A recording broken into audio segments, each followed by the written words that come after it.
Hello, can I tell you a story?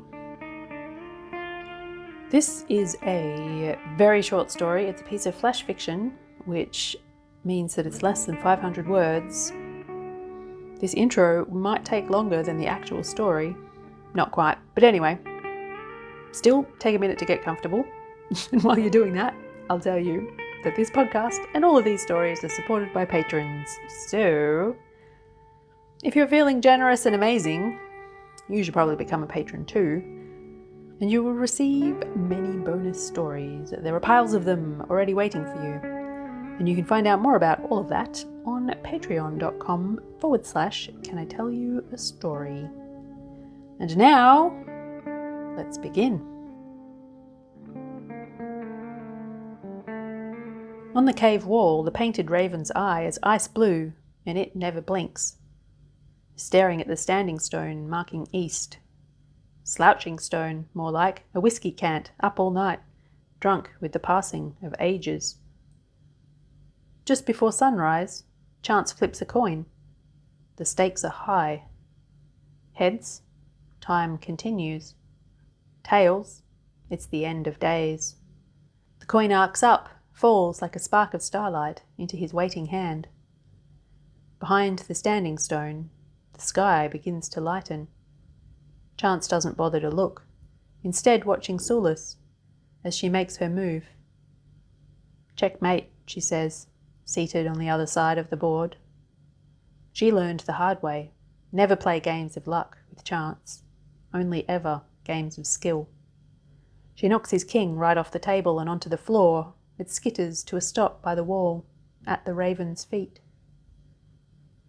Sulis stands and is gone, striding fast into the first blush of morning, to push the sun across the sky. Or to sit in her bath with sweet tea and a book, while some other poor sod does it for her, in this age of outsourcing everything. Used to be that a personal touch was the thing, but lately, long as the days keep coming, who cares who's doing the work?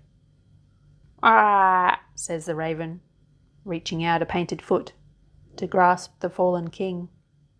"Yeah," says Chance, extending a hand to take it from the raven's claw. "Heads again. What are the chances of that?" The raven pecks at his fingers. Chance spins his coin across the backs of his knuckles, and the bird snatches it from him, mid-spin. Chance lets the raven take it, turns the king around in his hand. He runs his thumb over its worn face. Everything's wearing down. Time is tired. People care less than they used to. And yet, every day, heads. Again, one more chance to change things. "Ah," says the raven, around a mouthful of coin. It watches Chance with its unblinking eye, waiting for him to look away. Carefully, it scrapes the coin along the wall. Every day, the game is rigged. A little more. Every day there's a chance it'll be the last day, but not much of one. The bird opens its beak and the coin falls, landing on its edge and rolling across the floor in shrinking circles until it drops. Heads. The sun sets. Darkness spreads from the standing stone and stains the sky a deep, inky blue. Sulis returns not long after, humming to herself and trailing the scent of satisfaction and bath salts. She seats herself at the board and sets the pieces right.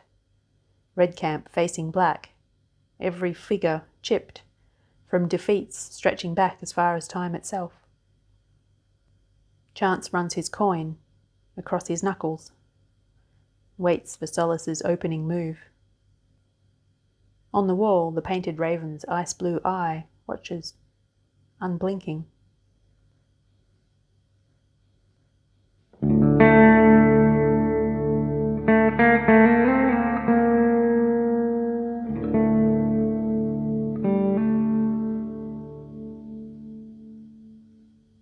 Thanks for listening. I hope that you enjoyed this story, and if you did, and you want more stories, you should become a patron on patreon.com/Can I Tell You a Story. You will receive bonus stories. There are many bonus stories already waiting for you, and a new one every 4 weeks. And other things, including, but not limited to, my endless thanks, which you can read more about on the site.